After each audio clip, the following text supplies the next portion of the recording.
Selamat datang. Oke, kita memulai dengan dua angka yang terus terang cukup bikin khawatir.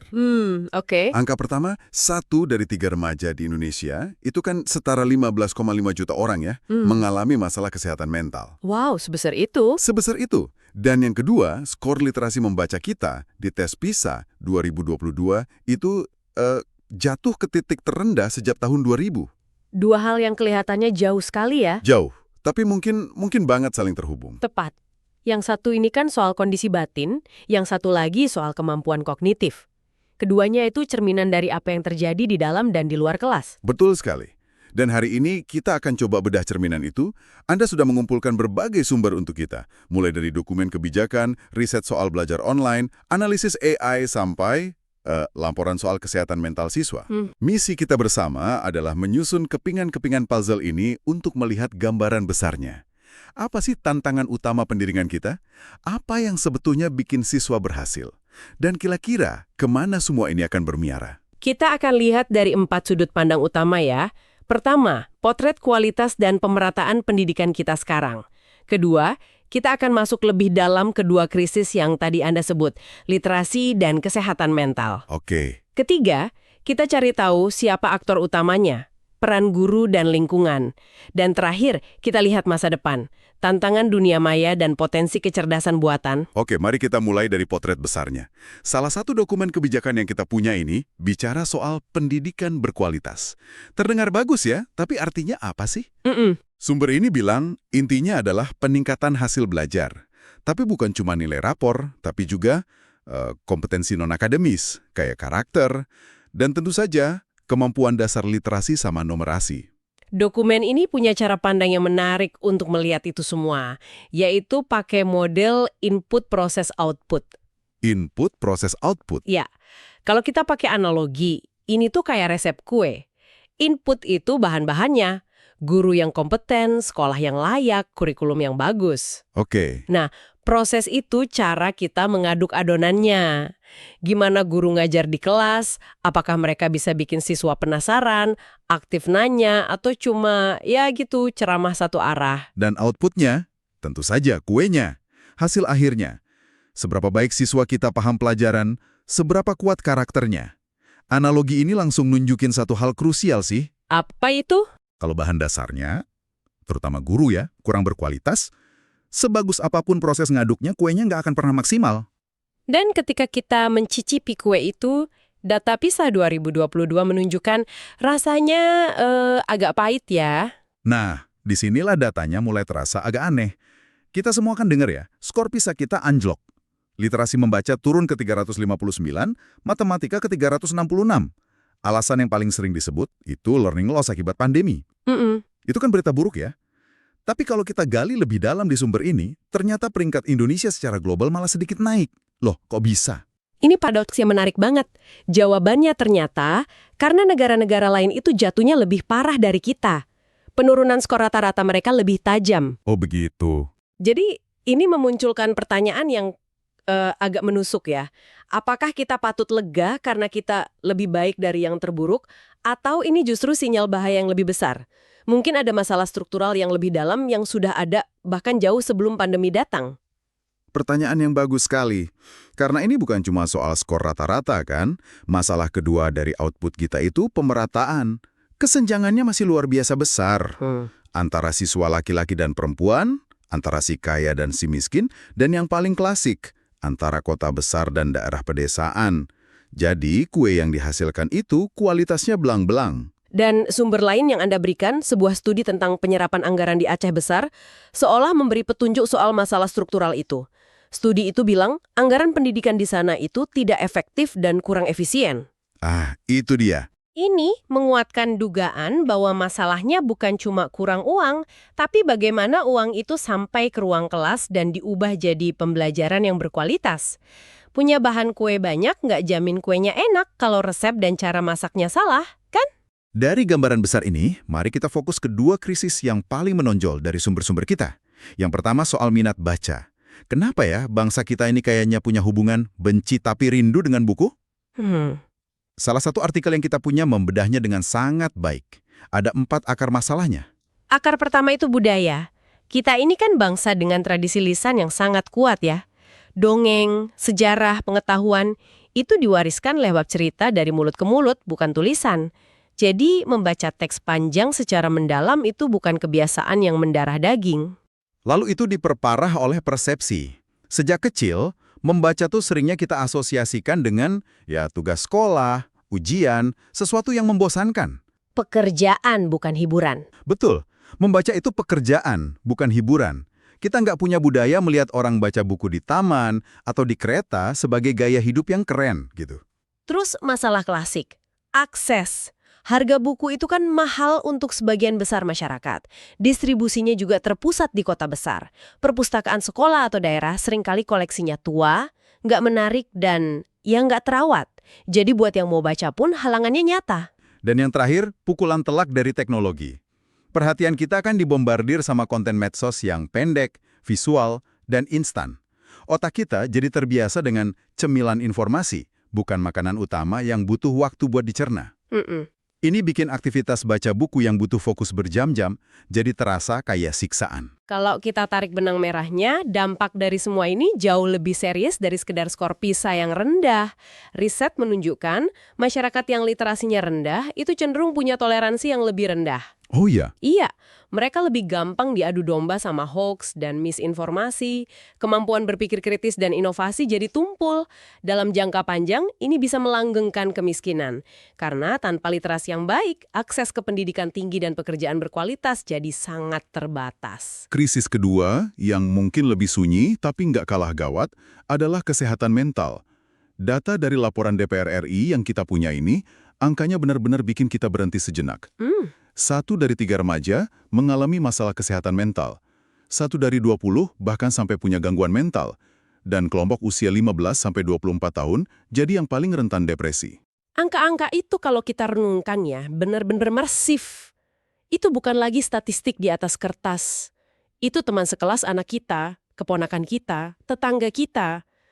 Ini krisis yang senyap, yang terjadi di dalam kamar dan di ruang keluarga kita masing-masing. Dan laporan itu juga menyebutkan respons pemerintah. Katanya akan ada program pemeriksaan kesehatan gratis atau PKG di sekolah-sekolah mulai Juli 2025. Tujuannya bagus. Bagus untuk deteksi dini kan, menemukan masalah sebelum jadi besar. Sebelum berujung pada hal-hal tragis kayak ide bunuh diri yang kasusnya juga meningkat. Niatnya sangat baik, tapi di sini kita kembali ke masalah struktural tadi. Laporan yang sama menyoroti tantangan terbesarnya. Jumlah psikiater dan psikolog di Indonesia masih sangat-sangat minim dan nggak merata. Nah, itu dia. Jadi kita punya programnya, tapi kita belum punya cukup tentara untuk menjalankannya di lapangan. Ini pekerjaan rumah yang luar biasa besar. Dan ini sebenarnya membawa kita kembali ke hulu masalahnya kan? Kita sudah bicara banyak soal output atau hasil akhir, skor PISA rendah, krisis mental. Tapi semua itu kan bergantung pada input dan prosesnya. Dan sumber-sumber kita sangat jelas menunjuk pada satu figur sentral di tengah ekosistem ini, guru. Benar. Laporan PISA 2018 bahkan secara spesifik mengidentifikasi 5 karakteristik guru yang menurut siswa paling menghambat proses belajar di Indonesia. Ini bukan untuk menyalahkan ya, tapi untuk memahami masalahnya. Oke, mari kita lihat daftarnya. Pertama, guru dianggap nggak memahami kebutuhan belajar siswa yang beda-beda. Kedua, sering tidak hadir atau absen. Ketiga, cenderung menolak perubahan atau cara-cara ngajar yang baru. Keempat, tidak mempersiapkan pelajaran dengan baik. Dan kelima, tidak fleksibel dalam mengajar. Ini menggarisbawahi lagi poin dari dokumen kebijakan tadi.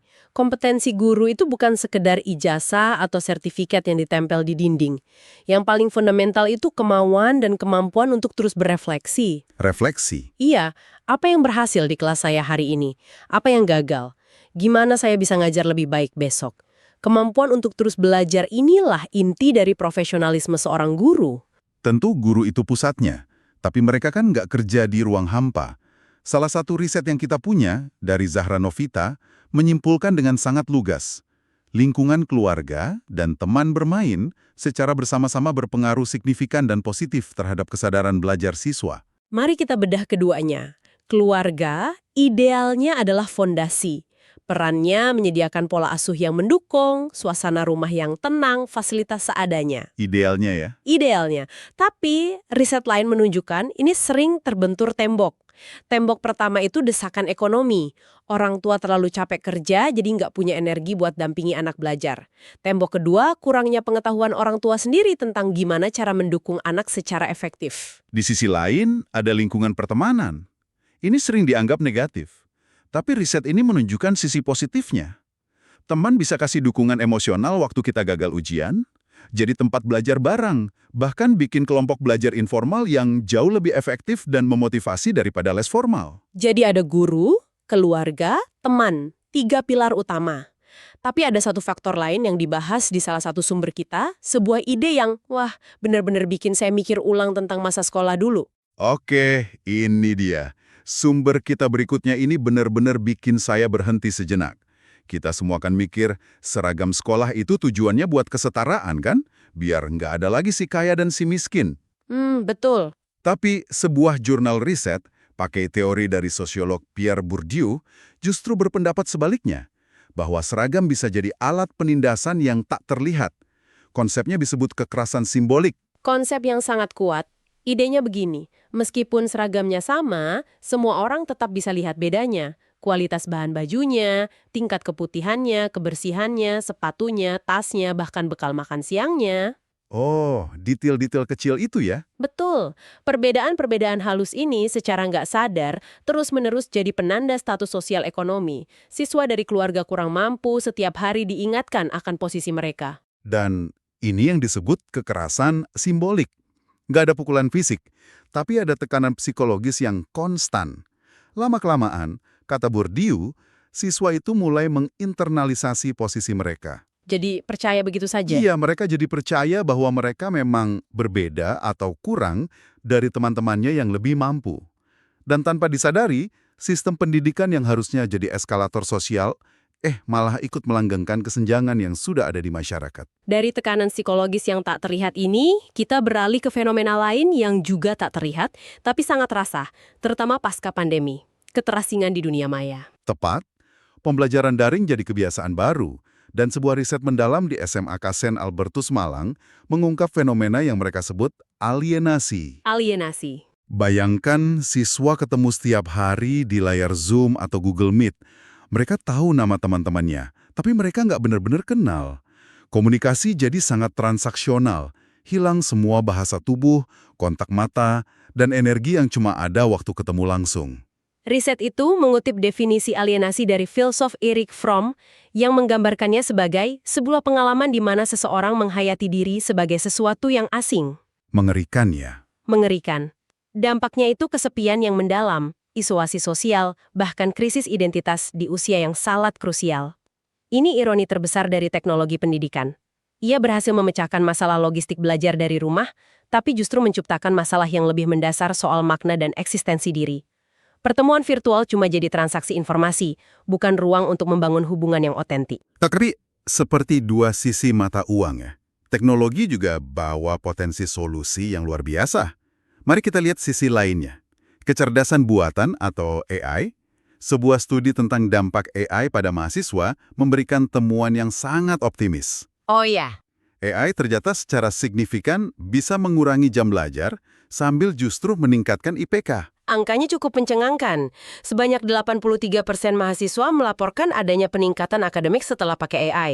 Dan mayoritas dari mereka, sekitar 56%, mengintegrasikan AI dalam 26-50% waktu belajar mereka. Ini bukan lagi alat mainan, ini sudah jadi bagian inti dari proses belajar mereka. Tentu ini menimbulkan pertanyaan besar. Jadi, apa peran ideal AI di dunia pendidikan? Apa dia bakal gantiin guru? Riset yang sama memberikan jawaban yang sangat bijak. Peran ideal AI itu kayak kalkulator super canggih. Kalkulator super canggih. Iya, dia bisa bantu Anda hitung angka rumit dengan cepat, merangkum satu bab buku dalam sekejap, jelasin istilah sulit, atau kasih contoh soal. Tapi, dia nggak bisa ngajarin Anda konsep di balik matematika itu. Anda tetap harus belajar sendiri cara berpikirnya, cara mecahin masalahnya. Jadi cuma alat bantu ya? Betul. Kalau terlalu bergantung pada AI, Anda mungkin jadi jago menekan tombol dan kasih perintah, tapi nggak benar-benar paham apa yang sedang Anda kerjakan. Dan ada dua risiko besar yang disorot oleh sumber ini. Pertama, risiko ketergantungan berlebih atau over-reliance. Otak kita bisa jadi malas berpikir kritis. Kedua, dan ini penting banget, adalah isu privasi dan keamanan data siswa yang dimasukkan ke platform-platform AI ini. Jadi, apa artinya semua ini? Kita mulai dari melihat potret pendidikan kita yang penuh paradoks, menyelami krisis literasi dan kesehatan mental yang tersembunyi, mengidentifikasi peran krusial guru dan lingkungan, bahkan sampai ke seragam sekolah, dan berakhir di persimpangan jalan antara keterasingan dunia maya dan janji efisiensi dari AI. Kalau kita coba rangkum ya, pendidikan di Indonesia itu adalah sebuah ekosistem yang luar biasa rumit. Ini bukan sekedar masalah kurikulum yang diganti setiap beberapa tahun, atau soal besaran anggaran. Lebih dari itu. Iya, ini tentang gimana budaya lisan kita, kondisi psikologis remaja kita, tekanan ekonomi keluarga, sampai kecepatan inovasi teknologi, semuanya itu saling terkait dan saling mempengaruhi. Kita harus terus berinovasi dan mengadopsi teknologi kayak AI. Tapi di sisi lain, kita nggak boleh lupa pada kebutuhan paling fundamental manusia. Apa itu? Kebutuhan untuk terhubung secara otentik, untuk merasa diakui, dan untuk menemukan makna dalam proses belajar itu sendiri. Sumber-sumber yang kita bedah hari ini kan banyak sekali menyinggung soal motivasi.